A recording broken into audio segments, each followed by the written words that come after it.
Hello and a very warm welcome indeed to this latest edition of Quadriga, coming to you from the heart of the German capital, Berlin. And today we're looking at the eagerly awaited referendum, just days away now, on Britain's future in Europe, where the latest polls suggest that the Brexit camp has a slight lead. Its supporters say they want to cast off the shackles of Brussels. Give us our country back is their battle cry. The Remain camp, meanwhile, says a bitter divorce could wreak havoc on the British economy and put the very future of the EU at risk. The only thing that seems certain in this vote is that it looks set to remain very tight and very tense.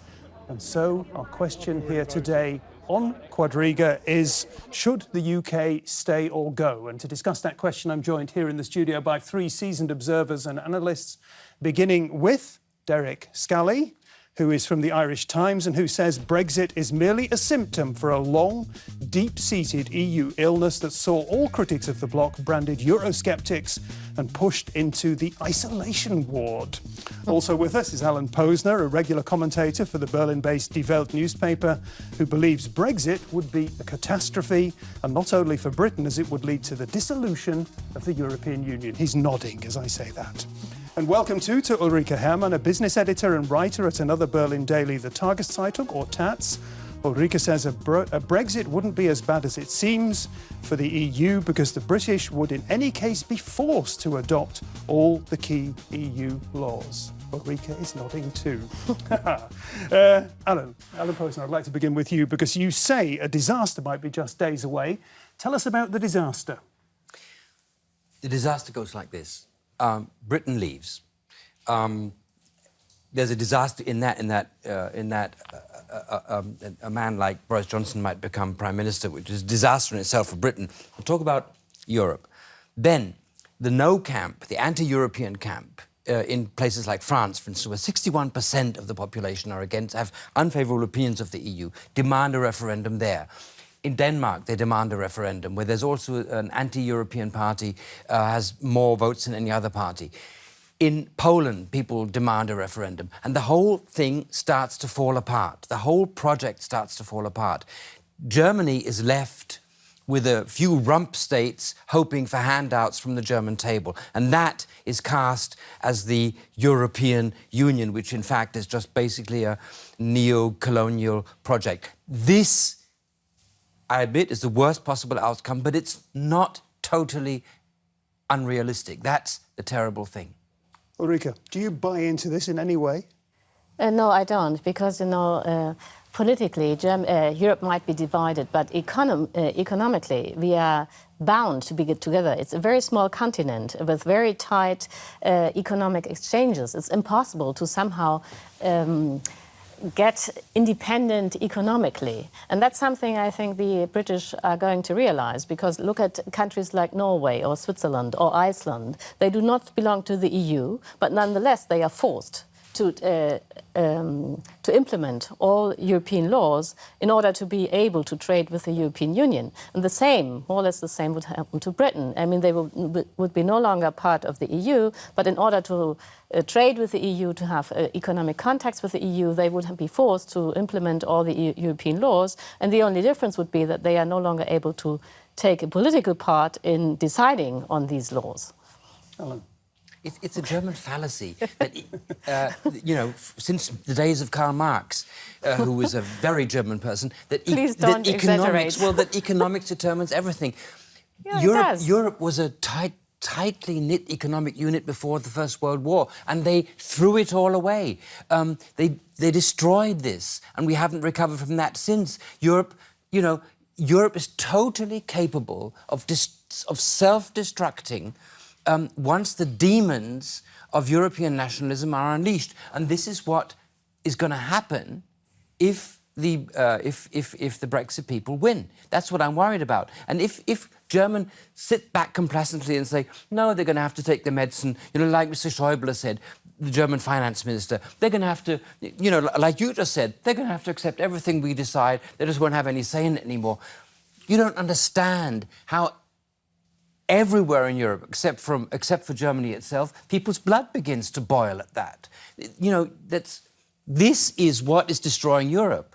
Let's bring Derek in. Yes, I would be with Ulrike Frau Herrmann at this point, if we didn't have what was going on, what Alan has described, we've got this populism and nationalism, this toxic mix spreading around Europe. So the time for rationalism and the time for rational debate and the notion that Europe is some rules-based construct, that the rules will continue to work and it's like a sort of a clockwork that will just keep ticking and Britain will be a smaller wheel in this clockwork mechanism. That is, on paper, that's how it should be, but we have got Marine Le Pen, we've got populists in Austria, in Sweden, in Finland, in Denmark, rising in Germany, and we're sort of in a post-reality-based part of European history at the moment, and it's emotion that is now driving things, and people are, this is anti-elitist feeling, it's almost like the Donald Trump feeling. We're in a very unhappy place at the moment, and if you start tinkering with the clockwork at a time like this, that's where I think that you will never get this clock working again after the Brexit vote. I mean, what I agree is that, of course, there's lots of nationalism and emotion that's now deciding the fate of Britain. But, I mean, what are we supposed to do as a European Union? I mean, you too, you agree that those UKIP guys are not pursuing a rational policy. Now, how is Europe supposed to react to irrationality? I mean, what is supposed to be the politics we as Germans? I mean, you always address me as a German. So what are the Germans supposed to do? Well, I mean, if they are all irrational, those UKIP guys. The start would have been 5 years ago, differentiating between insane Eurosceptics and intelligent Euro critics in Britain, and there are many of them. And Berlin, until recently, decided that anyone who criticised the European Union was anti-European. Let's put them in the bad corner. And this has been, for me, a very frustrating part of the European Union in the last 10 years, that criticism just was like a Teflon coating in Brussels. It just dripped off. And there are sensible European critics in Britain, some of the most sensible that I've heard, very rational, intelligent people, and they have never been listened to. And suddenly, in the last reel, we have Britain being listened to in Berlin and saying, oh yes, this and this is a good idea. Why don't we do that? Well, it's almost too late. Tell me, what exactly would have had to change in Europe in order to somehow improve the situation in Britain? My perspective is completely different. Everything that Britain wanted has been done by the EU. And, you know, that's the problem. There is not one single proposal, even not from Cameron, what the EU should do in order to keep Britain within the EU. You know, my impression is the whole debate in Britain doesn't have anything to do with the reality of the EU. It's completely about Britain and the situation there. Okay. Before we continue, let's just before we continue about the British perception of the EU and the gripes that the British have about the EU, about Brussels, let's hear a little bit from the Brexit campaign, beginning specifically with the talisman of the Brexit campaign, Boris Johnson. Why are we sending £10 billion a year net to Brussels? Some of which is spent, my friends, you know, some of which is spent on Spanish bullfighting. Do you think that the British taxpayer should be supporting Spanish bullfighting? No! Absolutely not. The EU is certainly not a democracy. Laws are framed and instigated by the European Commission. It is just very frustrating having to sort of constantly deal with a barrage of just mindless, petty rules. It's completely mad. I actually think that the EU should have a huge warning sign on the top of it saying contains nuts. So our message has got to be loud and clear. We don't want a European Union passport, we want a British passport. We want our passports back. We want our borders back. We want our country back. We want to make June the 23rd Independence Day, don't we?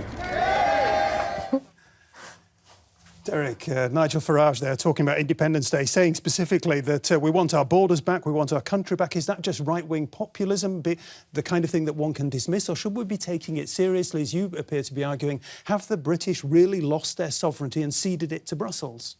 They believe they have, and at this, I think, as Frau Herrmann said, it's all about perception. And if you listen to what he's actually saying, is we want the empire back. We want to be somebody again, and we feel that Brussels has taken our pride from us, our importance. Britain lost it long before it joined the EU, and it would have even less importance in the world, I believe, if it hadn't been in the EU. But the British believe quite sincerely, I think, I was there again recently, I was speaking to an awful lot of people, and they believe that their democracy is much more open, much more accessible, much more transparent, much more lively, much more authentic than Brussels. They've got a case, haven't they? Well, what is Brussels? Brussels is British politicians going to Brussels and making decisions, or telling the European Commission, we would like you to come up with a rule on vegetables, which they then mock in London and saying, oh, the Brussels is coming up with these crazy rules for vegetables, which London and other capitals demanded. So Britain is projecting a lot of, there's a self-loathing is at play here, I believe, and this sort of this irrationality that somehow we will be somebody again. We can make Britain great again. Like Donald Trump is saying, let's make America great again, by somehow cutting off our nose to spite our face. Then they'll listen to us when we have no nose left.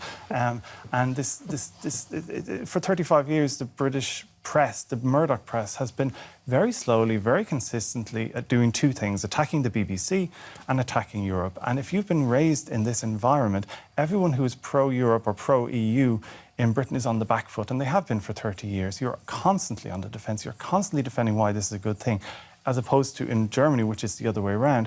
And that has finally, Rupert Murdoch is now going to have his day, and this is what he's been investing in all these years to try and get Britain where he wants it, which is out of the European Union. And if you've been bombarded with these messages for 30 years, it seems completely normal, and that is the bubble in which Britain is living, and that's their decision to. But the environment in which they're deciding couldn't be less conducive, and that's what will happen then across Europe, and that's really the spark in the gas-filled room. Point taken. Let's shift gear or shift focus, Alan, just a wee little bit. Too little sovereignty, because too much of it has been given away. Say the Brexit camp. Too much immigration. Is there too much immigration?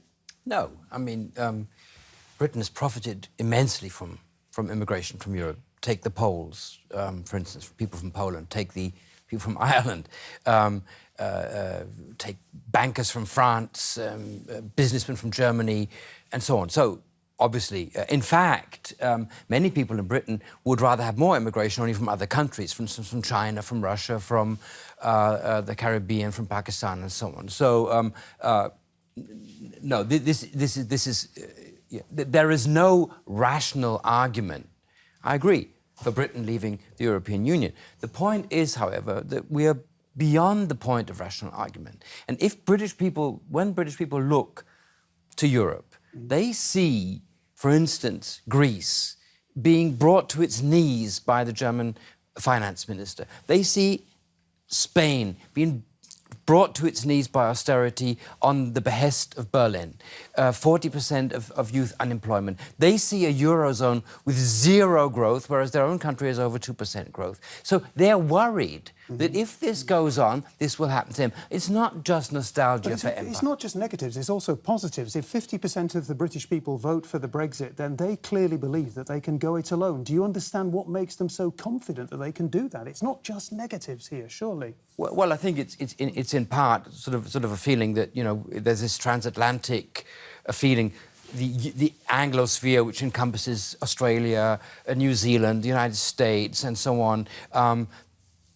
Obviously, this is more a dream than a reality, but I can understand where they come from, because obviously, if you're a British musician or actor or business person like Sir what's his name, Branson, who did Virgin Airlines, you do automatically find your way, or if you're a journalist like Tina Brown, you do find your way to the United States, whereas Germans find it very difficult to do so. So there is. But that Obama, put paid to that. President Obama went to Britain and said, you won't have more influence if you leave Europe. You'll have less influence. Go to the back of the queue when it comes to negotiating privileges as well. Yeah, I can understand where this comes from. It's not just old empire. It's an old feeling of the English-speaking peoples, which Winston Churchill spoke about, belonging together and defending democracy. I think it's an illusion. But it's certainly no coincidence that Boris Johnson is a biographer of Winston Churchill. I mean, he's like a puppet caricature of the great man, but, that's where he gets his ideas from. Ulrike, you talked pragmatically about the British then after they voted themselves out of the EU, turning back to the EU and re-inviting themselves into the club according to the Norwegian or the Swiss models, yeah? Do you think that really is going to work? And a lot of people say that the EU simply won't go with that anymore. Oh, well, I don't think so, because once, you know, there is this Brexit, of course the EU will try to keep Britain as close to the EU as possible. But I think the real problem will be that the Brexit will not be a clear-cut decision. Because even if there is a decision for the Brexit, it will be by a margin, let's say, of 2%. Now, 2% is nothing in political terms. Now, after the vote for the Brexit, you'll have 2 years of negotiations with the EU. During this time, there will be a lot of uncertainty, which I think will be causing economic trouble in Britain. So probably during those 2 years of negotiation, quite a lot of Brits will think, well, it might not have been such a good idea to vote for the Brexit. So then, when it finally comes to leaving, you will have polls showing that most of the Brits would rather stay. This is a very messy situation. Yeah, a very messy situation. Yeah, and in the end, you know, it might be that Britain will stay, and the only victim will be David Cameron, who, of course, will be forced to resign if there was a majority for a Brexit, however small. But the man who let the genie out of the bottle by calling this referendum. Yeah, exactly. Then we would have Boris Johnson, which would be a problem, just as Alan says, and Britain within the EU. That is a possibility, you know. I think it's a very difficult. It would be crazy to think that a very, very small margin in favour of a Brexit would automatically lead to Britain leaving. That, I think, is not how politics works. OK, what Ulrike is talking about, if there is a Brexit vote, what happens next? And nothing that we couldn't deal with is what the Brexiteers appear to be saying. Meanwhile, the Remain camp says that there will be major worries, perhaps disaster for Europe and the UK. A storm is brewing over the Isles. The Brexit is now a fact. Britain is getting out. The European Union faces the biggest crisis in its history. The bloc has lost a major military power and its third largest net income contributor. But after the party, it's time to pay the piper. The economy in Britain shrinks an estimated 6%. Experts say around 800,000 jobs are in jeopardy. It's ground zero for a political explosion. All over the continent, the hour has struck for Euroskeptics, and they start to push for exits too. Prime Minister David Cameron falls on his sword and resigns. He's succeeded by Leave frontman Boris Johnson, a former mayor of London. And what does the rest of the union do? Draw together or fall to pieces? Alan, you were shaking your head while you were listening to the report. Tell me why. Well, no, I agree that the scenario seems to me very realistic, especially the part about what happens to Europe. It falls apart. It doesn't draw together. This is what, this is what Mr. Schäuble is hoping. This is what the Social Democrats hope. This is what all lefties in Germany are hoping, that finally, without these pesky Brits, we become, the ever-close union we always wanted to have. But nobody in Europe, and most people in Germany, wants that. This is not going to happen. Europe is going to fall apart politically. And the idea, that, with this economic union, we can't do this. Europe has destroyed itself time and again. And by the way, had to be rescued by Great Britain twice. It's just true. Yeah. Right? So you can do it again, without the Brits. When we talk about dire threats, Donald Tusk, the President of the European Council, came out earlier this week and said, our enemies will open the champagne if Britain leaves. Which enemies do you think he was referring to, Derek? He was referring to people who are in very good positions to win elections in the next 2 years in Europe. Brexit is only the first election. We've got the presidential election in France. We've got we've just had a presidential election in Austria, and there'll be parliamentary elections coming there. In Germany, we've got federal elections coming next year with an unheard of double-digit growth for a new populist right-wing party, playing a lot of this anti-European rhetoric. So it's going to be payday for this anti-elitist, anti-European mix that we're just seeing. It's sort of a mongrel movement around Europe. Each have their own colour, but that's exactly what it's just this rising damp of nationalism is coming up through the walls, and that's what we're facing. Yeah, I think that's true that there is an anti-elite sentiment in whole of Europe, but that's not because there is an EU. The problem is that in most of the countries there has been a long period of neoliberal policies, which always meant that the rich get richer and that the poor get poorer. And of course that's what people are revolting against, but that doesn't have anything to do with the EU. For example, Britain itself has a very neoliberal policy when it comes to enriching the rich and making the poorer even more poor. And so, you know, if you wanted to somehow defeat those populist parties, you'd have to do a social democratic policy in the old sense, trying to make people feel more secure economically. But that's not going to happen. Instead, we have a neoliberal parliaments and governments in almost all countries. Advantage of. Yes. Yeah. So I share your fears, but I don't think that it has had anything to do with Europe. And that's a problem.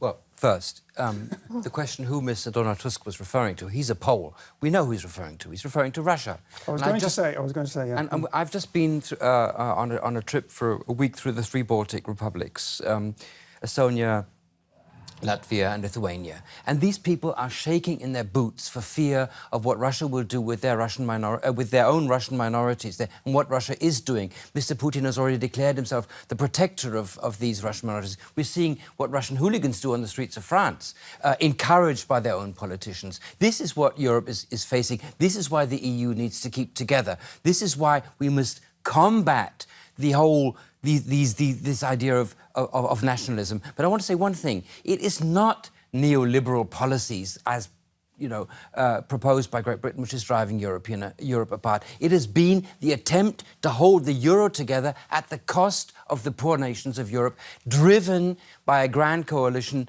in Germany, which has driven Europe apart. I agree that the German policy coming to when it's dealing with the euro is completely nonsense. But you cannot tell me that the Brits, who are not part of the euro, want to leave the EU because of the German policy regarding the euro. That's just, I'd say, plain nonsense. It's rather that the poor people in Britain think that somehow their situation is due to those immigrants from East Europe. Let me cut between you two and just go to Derek, but we're running out of time, Derek. I want to just give you a minute and a half to tell us how much dismay there will be in Ireland, north and south of the border, if there is a Brexit vote. Brexit is a disaster. It has not featured in the debate at all, but we have a border with Northern Ireland, which is a completely open border. Belfast is an hour from Dublin, trade back and forth. If Britain leaves, it's now an outer EU border, and the question is, do we put up barbed wire again? Do we put up soldiers? There'll be a customs border at the very least, which means cost, which means queues, which means the whole peace process, the whole economic growth, the prosperity that oiled the peace process will be called into question. That calls a lot into question. So Ireland could actually be one of the first casualties of this debate and this Brexit vote, and it's not really being debated in Britain at all. We'll see how well that goes. Alan, you're nodding? Yeah, absolutely. It's a disaster for Ireland and a disaster for the peace process. You've said it. It's a disaster for the Baltic states, for Poland. I mean, you name it. It's terrible. The question that I asked at the top of the show, the UK, should the UK stay or go? Give me your summarising comments. Should the UK stay or go? Of course they should stay, and I think they vote for not leaving. I also believe self-interest will prevail at the end, and the holiday home in Provence will beat their sense of wounded pride that Brussels is dictating their lives. I hope they're afraid enough of Boris Johnson as a Prime Minister. I mean, he's an OK novelist, right? Mediocre, but OK. But as a Prime Minister, he'd be a disaster. He's an actor. He's not a politician. I hope that the fear of Boris Johnson.